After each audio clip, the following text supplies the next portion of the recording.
लोकसभा चुनाव के बीच जिस तरह से कांग्रेस के अंदर भगदड़ मची, उसको लेकर आम आदमी पार्टी बेचैन हो गई है, क्योंकि अब उसे अपनी पार्टी की चिंता होने लगी है।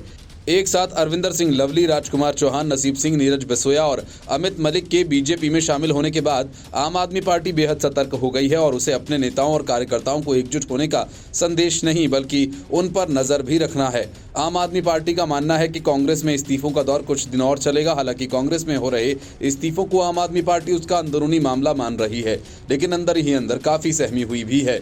आम आदमी पार्टी इंडी गठबंधन का प्रमुख हिस्सा है और उसी के बैनर तले दिल्ली में कांग्रेस के साथ गठबंधन में चुनाव लड़ रही है। ये बहुत स्वाभाविक है कि जब गठबंधन के किसी दल में किसी तरह की कुछ हलचल होती है तो उसका असर सामने वाले उसके सहयोगी पर भी पड़ता है। यहाँ तो सहयोगी दल का प्रदेश अध्यक्ष ही आम आदमी पार्टी के खिलाफ बयान देकर बीजेपी में शामिल हो गया। उनके साथ कोई दूसरे नेता भी बीजेपी में चले गए। वोट का नुकसान आखिरकार आम आदमी पार्टी को ही उठाना पड़ेगा। अरविंदर सिंह लवली की वजह से सिख वोटों का नुकसान होगा तो राजकुमार चौहान जो खटीक समुदाय से आते हैं, पूरी दिल्ली में खटीकों की संख्या काफ़ी है, उसका नुकसान दोनों ही पार्टियों को उठाना होगा। नसीब सिंह, अमित मलिक और नीरज बिसोया तीनों गुर्जर समुदाय के हैं। आम आदमी पार्टी के लिए ये भी चिंता का कारण है कि कांग्रेस जैसा घटनाक्रम कुछ समय पहले आम आदमी पार्टी के साथ भी हो चुका है। जब 21 मार्च को मुख्यमंत्री अरविंद केजरीवाल की गिरफ्तारी के कुछ दिन बाद समाज कल्याण मंत्री राजकुमार आनंद ने कैबिनेट मंत्री, विधायक और पार्टी के पद से इस्तीफा दे दिया था। आम आदमी पार्टी ने उसे भी किसी साजिश का हिस्सा माना। पार्टी के एक वरिष्ठ नेता ने कहा कि शुरू में हमें लग रहा था कि आनंद ने ईडी के डर से इस्तीफा दिया, क्योंकि एक पुराने मामले में ईडी नोटिस देकर लगातार उन्हें फंसाने की धमकी देकर डरा रही थी। मगर इस्तीफे के बाद जब उन्होंने मुख्यमंत्री अरविंद केजरीवाल पर भ्रष्टाचार के आरोप लगाकर हमला बोला तो ये बात साफ हो गई कि इसके पीछे कौन है और क्या काम कर रहा है। उन्होंने कहा कि देश में डर का माहौल तैयार किया जा रहा है, जो कोई ना झुके तो उसे जेल में डाल दो।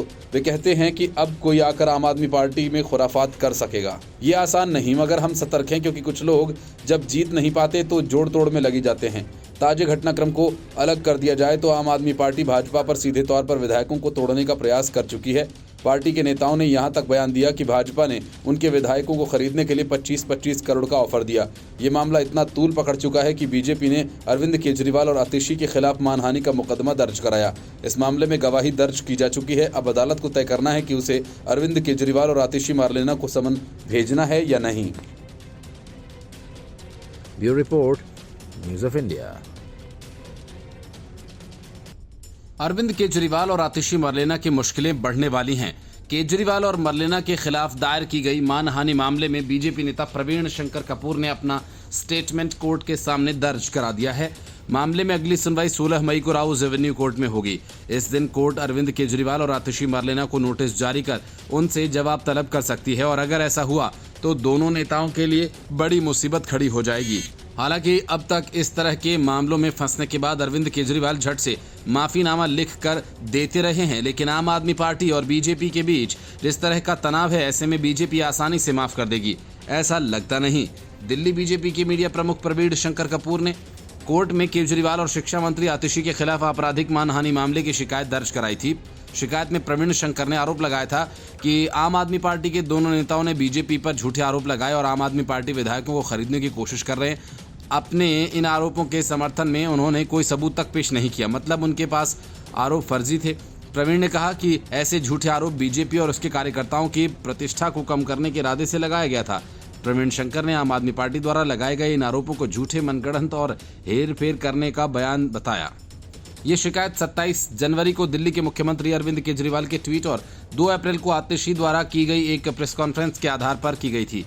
प्रवीण शंकर की तरफ से कोर्ट में पेश हुए एडवोकेट अमित तिवारी ने कहा था कि आम आदमी पार्टी के नेता कह रहे हैं कि बीजेपी उनकी पार्टी के नेताओं को अपनी ओर लाने के लिए 20 से 30 करोड़ रुपए ऑफर कर रही है। वकील ने यह भी कहा कि जब भी ईडी शराब घोटाला मामले में आम आदमी पार्टी के नेताओं की घेराबंदी करती है, ये लोग आधारहीन आरोप लगाने लगते हैं और खुद को प्रताड़ित बताने लगते हैं।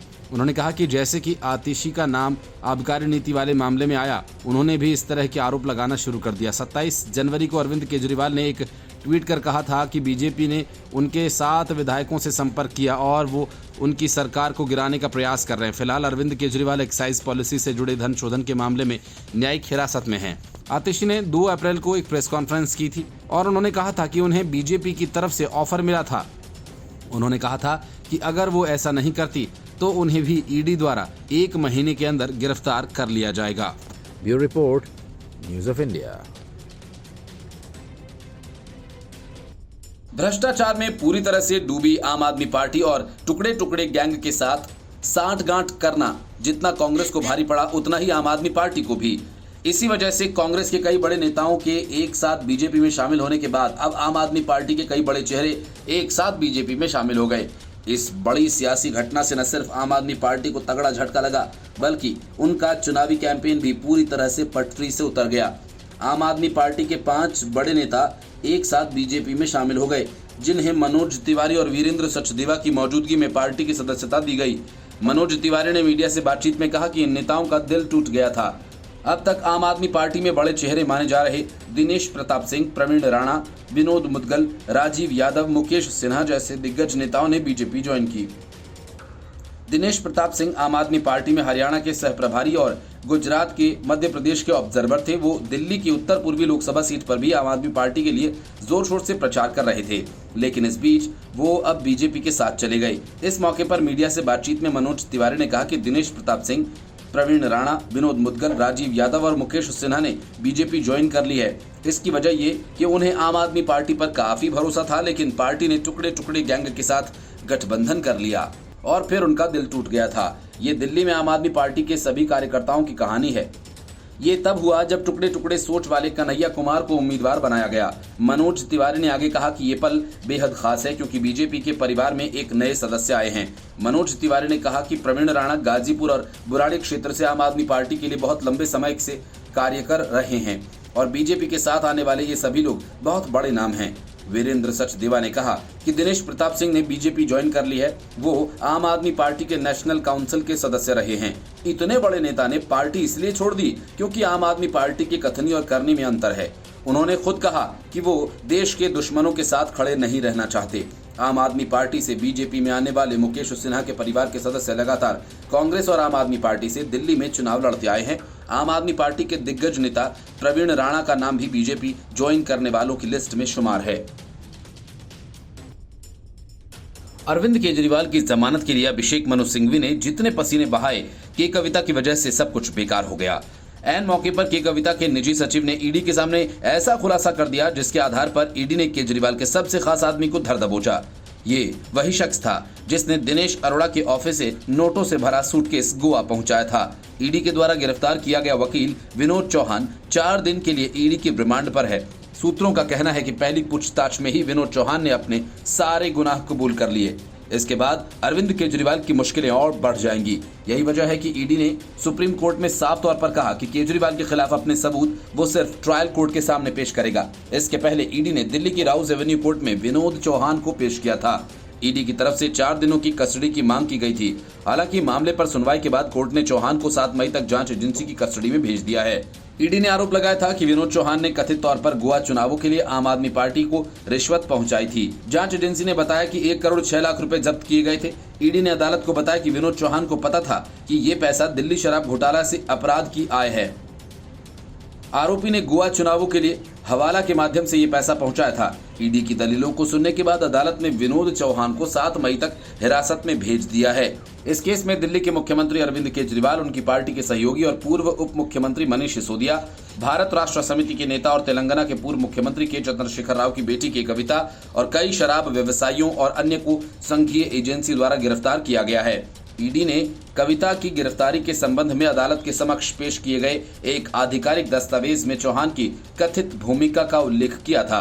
एजेंसी ने दावा किया कि के कविता के स्टाफ के एक सदस्य से पता चला कि उसने अभिषेक बोयिनपल्ली के निर्देश पर आरोपी दिनेश अरोड़ा के कार्यालय से नकदी से भरे 2 भारी बैग्स एकत्र किए और विनोद चौहान को दिए। बाद में उसने नई दिल्ली के टोडापुर नारायणा के पास एक पते से नकदी से भरे 2 ऐसे बैग एकत्रित किए और फिर से इसे विनोद चौहान को सौंप दिया।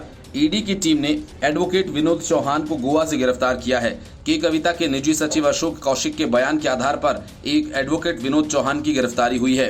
अशोक कौशिक ने 8 जुलाई 2023 को बयान दिया था, जिससे पता चला कि उसने विनोद चौहान को मोटा पैसा दिया, जिसे उसने हवाला के जरिए गोवा पहुंचाया, जिसका इस्तेमाल वहां के चुनाव में हुआ। दिल्ली शराब घोटाला ईडी ने के कविता की गिरफ्तारी के संबंध में कोर्ट के समक्ष पेश किए गए एक आधिकारिक दस्तावेज में विनोद चौहान की कथित भूमिका की बात कही थी। Bureau report, news of India.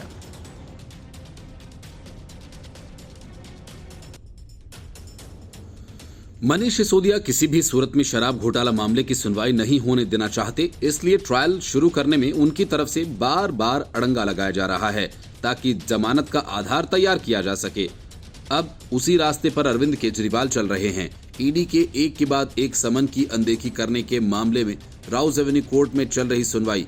Court Kejriwal का जवाब चाहती है, लेकिन केजरीवाल के वकील बार बार इस मामले में तारीख लेकर मामले को लटका रहे हैं। एक बार फिर जब केजरीवाल के वकील ने कोर्ट से समय मांगा तो कोर्ट ने पूरी बात सुनने के बाद एक मौका तो दिया, लेकिन साथ ही ये भी कह दिया कि बार बार मामले की कार्यवाही को लटकाया न जाए। राउज एवेन्यू की एक मजिस्ट्रेट अदालत ने दिल्ली के मुख्यमंत्री को अपने खिलाफ ईडी की शिकायत के संबंध में जवाब देने के लिए वक्त दे दिया है। ईडी ने दिल्ली आबकारी नीति में कथित घोटाले से जुड़े मनी लॉन्ड्रिंग मामले में आम आदमी पार्टी प्रमुख के खिलाफ उसके समन की अनदेखी को लेकर मौजूदा शिकायत दायर की थी और इस मामले में केजरीवाल जमानत पर हैं। अरविंद केजरीवाल ने ईडी से कुछ खास दस्तावेज दिलाए जाने का अनुरोध करते हुए अदालत में एक आवेदन दिया था, जिस पर इस दिन बहस सुनी जानी थी। केजरीवाल की ओर से पेश वकील ने अदालत से कहा, चूंकि आरोपी अन्य मामले में हिरासत में है, इसलिए वो मौजूदा केस के संबंध में उनसे उचित निर्देश नहीं ले सके। ईडी की ओर से इस पर आपत्ति जताई गई। Special public prosecutor Zoheb Hussain ने दलील दी कि आरोपी को हफ्ते में 2 बार केजरीवाल से मुलाकात की मंजूरी मिल चुकी है और वे अब तक इस मामले में उनसे निर्देश ले सकते थे। इस पर केजरीवाल के वकील ने कहा कि केजरीवाल के खिलाफ 20 से 22 केसेस पेंडिंग हैं, ऐसे में सभी मामलों में समय से निर्देश ले पाना संभव नहीं हो पाता। उन्होंने ये भी कहा कि वो ईडी के जवाब का भी जवाब देना चाहते हैं। दोनों पक्षों को सुनने के बाद अदालत ने केजरीवाल को अपने आवेदन के संबंध में जवाब देने के लिए एक और मौका दे दिया, लेकिन इस हिदायत के साथ कि बेवजह मामले की कार्रवाई को लटकाया न जाए।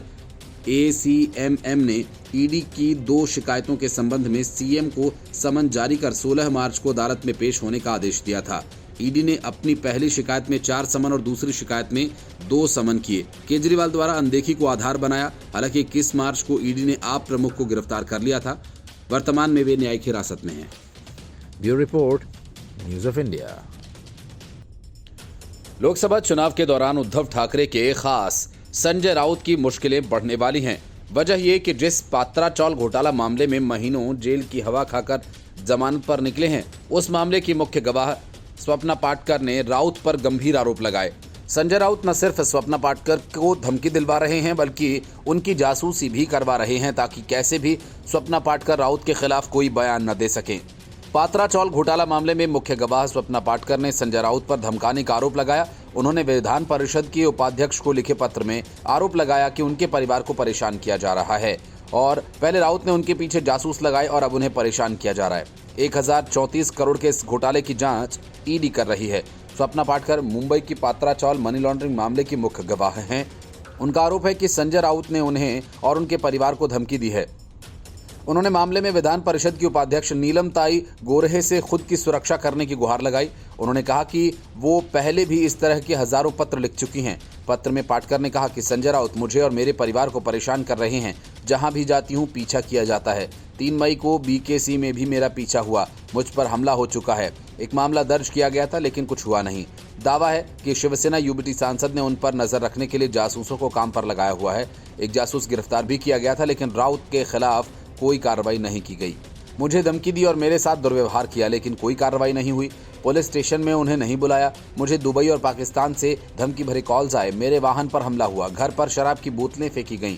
मुंबई के गोरेगांव के एक इलाके सिद्धार्थ नगर में घर है। इसे पात्रा चौल के नाम से जाना जाता है। यहाँ 47 एकड़ में 672 घर बने हैं। 2008 में पात्रा चौल को रीडेवलप के लिए प्रोजेक्ट शुरू किया गया और इस प्रोजेक्ट के तहत लोगों को 672 फ्लैट्स दिए जाने थे और बची जमीन को प्राइवेट डेवलपर्स को बेचना था। इतने साल बीत जाने के बाद लोगों को अपने फ्लैट्स का इंतजार है और इस घोटाला मामले में प्रवर्तन निदेशालय ने 1034 करोड़ रुपए के पात्रा चौल भूमि घोटाला मामले में संजय राउत को गिरफ्तार भी किया था, लेकिन वो जमानत पर बाहर आ गए। Bureau report, news of India.